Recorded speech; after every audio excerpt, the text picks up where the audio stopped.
Bienvenidos ao Retiro da Costiña, en Santa Comba, a Coruña. Soy Anabel Ment, responsable de sala, y hoy nos sumergiremos de la mano de nuestro chef Manuel Costiña con un plato de la comida francesa Wellington de lomo de ciervo y reducción de sus huesos que marida perfectamente con los vinos de la denominación de origen de Rías Baixas. Los vinos de la denominación de origen Rías Baixas maridan estupendamente con los platos de la comida francesa, que suelen ser platos un poquito altos en grasas. La sutileza, la delicadeza de los vinos nos ayudan a desgrasar el paladar de esa parte grasa que nos aporta la gastronomía francesa. Recibimos el lomo de ciervo, vamos a sacar los dos lomos, lo limpiamos bien, lo perfilamos, cortamos las piezas en los tamaños que nos interese. Estos los vamos a risolar en una sartén con la ayuda de mantequilla, aceite de oliva, un diente de ajo y aromáticas, tomillo y romero. Lo vamos a dejar reposar. Por otro lado, arrancamos la farsa. Tendríamos champiñón que lo tendremos que pelar bien. Y por otro lado, en cazo, pondríamos 2 chalotas picaditas, un diente de ajo, un chorrito de aceite de oliva, y cuando empiecen a bailar empezaremos a añadirle el champiñón.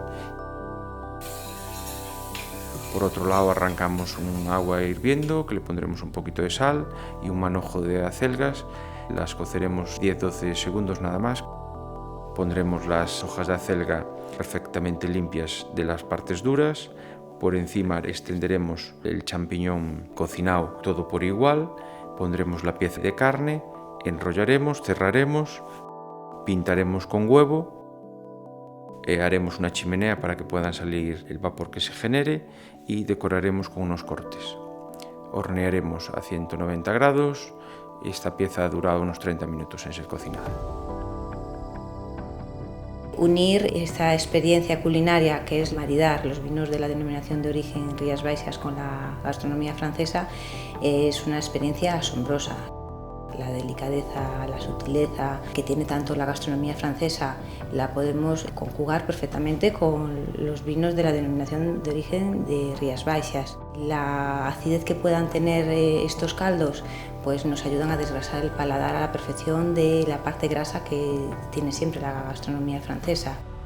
Con el Wellington de lomo de ciervo nos aportaría un matiz de frescura para ir combinando la contundencia de la caza, la parte grasa del hojaldre, con esa mantequilla con la que se elabora, la contundencia de sabor de la reducción del caldo de sus huesos. Sería perfecto un vino fresco y un poquito de barrica. Vinos de la denominación de origen Rías Baixas y gastronomía francesa, un maridaje irresistible.